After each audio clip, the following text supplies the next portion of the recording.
Assalamu alaikum wa rahmatullahi wa barakatuh. Welcome to another edition of Heroes of Islam, and I'm your host, Ali Rasool. On today's edition, we will talk about one of those such heroes, Abu Bakr as-Siddique R.A. The Prophet's closest companion, Abu Bakr R.A., was not present when the Holy Prophet breathed his last in the apartment of his beloved wife of later years, Aisha R.A. Abu Bakr was the father of Aisha. When Abu Bakr R.A. came out of the Prophet's apartment and broke the news that the Prophet had passed, disbelief and dismay gripped the community of Muslims in Medina. Muhammad had been the leader, the guide, and the bearer of divine revelation, through whom they had been brought from idolatry and barbarism into the way of Allah. How could he die?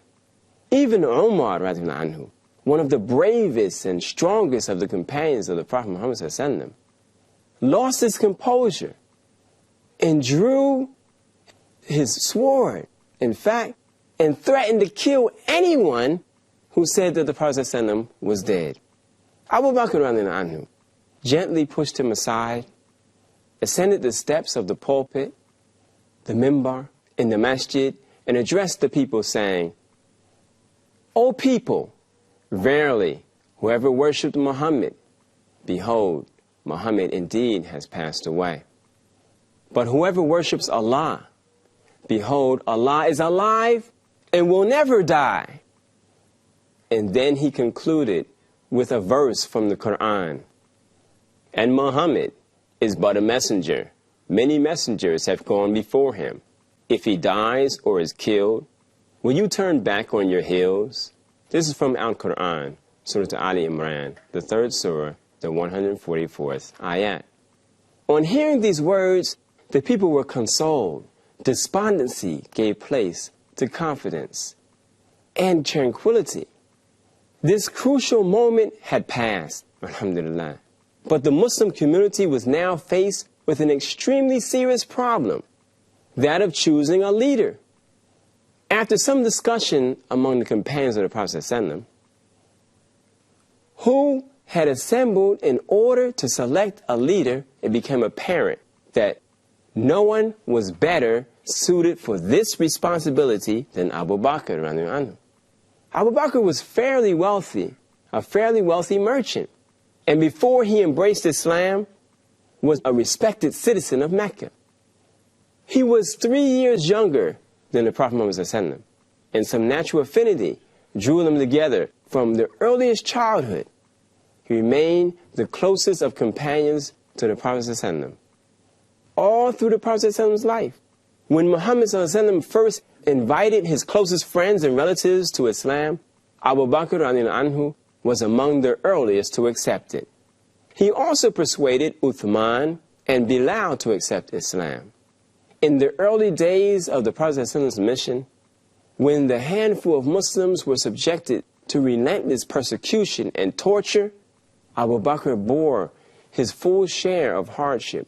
Finally, when Allah's permission came to emigrate to Mecca, he was the one chosen by the Prophet Muhammad to accompany him on the dangerous journey to Medina. In the numerous battles which took place during the lifetime of the Prophet, Abu Bakr was always by his side.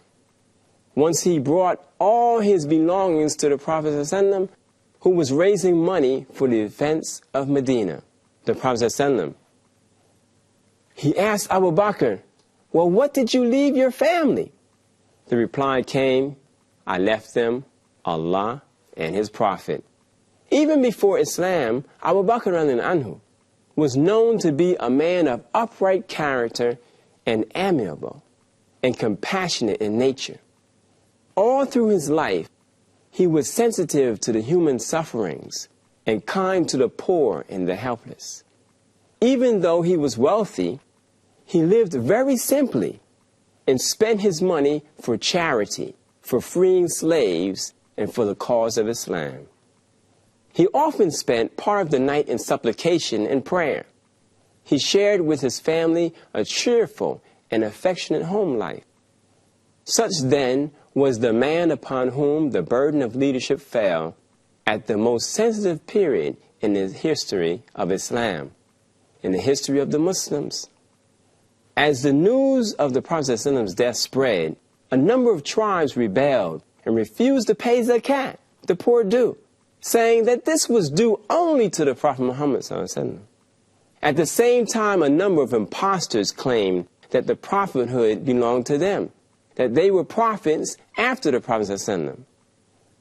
And they raised the standard of revolt. To add to this, two powerful empires, the Eastern Roman Empire and the Persian Empire, also threatened the newborn Islamic State at Medina. Under these circumstances, many companions of the Prophet Muhammad, many of them, including Umar radiallahu anhu, advised Abu Bakr radiallahu anhu to make concessions to the zakat evaders.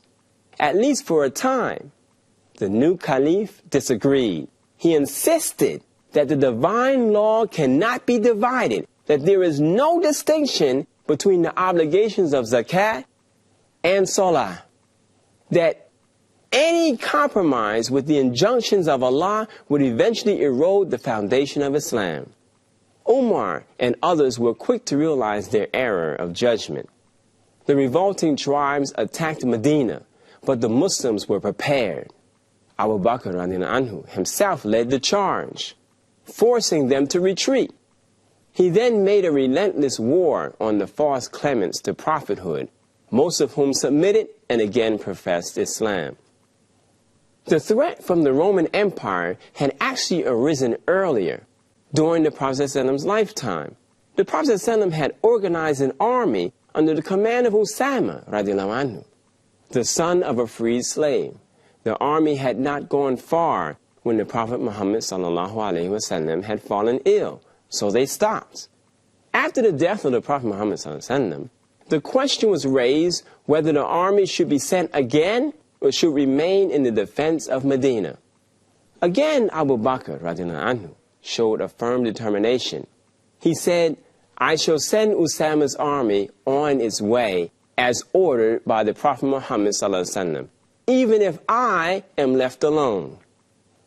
In the final instructions he gave to Usama prescribed a code of conduct in war that remains unsurpassed to this day. Part of his instruction to the Muslim army were, "Do not be deserters, nor be guilty of disobedience. Do not kill an old man, a woman, or a child. Do not injure date palms, and do not cut down fruit trees. Do not slaughter any sheep or cows or camels except for food." You will encounter persons who spend their lives in monasteries. Leave them alone and do not molest them. Another contribution of Abu Bakr anhu to the cause of Islam was the collection and compilation of the verses of the Quran. Abu Bakr anhu died on the 21st of Jamadi al-Akhir, 13 after Hijrah, AH, the 23rd of August, 634 CE, at the age of 63, and was buried at the side of the Holy Prophet Muhammad sallallahu alaihi wasallam. His caliphate had been a mere 27 months, merely 27 months in duration. In this brief span, however, Abu Bakr radiallahu anhu had managed, by the grace of Allah, to strengthen and consolidate his community and the state, and to secure the Muslims against the perils which had threatened their very existence. In this way, Abu Bakr made it perfectly clear that there is no difference between the obedience of Allah and the obedience of His Prophet. In the same way, the disobedience of the Prophet ﷺ is equal to the disobedience of Allah, and major disobedience of the orders of Allah puts one in the hellfire. May Allah save us from this. Ameen. Allah is not an oppressor, and therefore everything that Allah has ordered us to do by way of His book or by way of His Prophet is for our benefit in order to save us from the hellfire, which is the greatest state of oppressions to be under. And if you wind up under this type of oppression because of your disobedience of Allah or His Messenger, then know in reality you have oppressed your very own self, not Allah or anyone else. Therefore blame yourself. And if that happens, and may Allah indeed save us from this fate, Ameen. We, the Muslims, have the best of guidance on the face of the earth in its perfection and perfect purity, protected by and given from the Lord of all the worlds, Allah Himself, Alhamdulillah. Therefore, we must learn about our way of life and apply it to our lives completely and not forget, lose or refuse to follow it in exchange for what the non-Muslims are doing, saying or showing us as the way of life, the way to live our lives and theirs. And there is no excuse for not knowing our deen, because the Talibul ilmi faridatun ala kulli Muslim, this is what the Prophet ﷺ had said, that the seeking of knowledge is obligatory on every Muslim, male and female. They need us, the disbelievers. They need us, and we don't need them. They need us, and we need Allah and the Sunnah of His beloved and holy Prophet Muhammad sallallahu alaihi wasallam.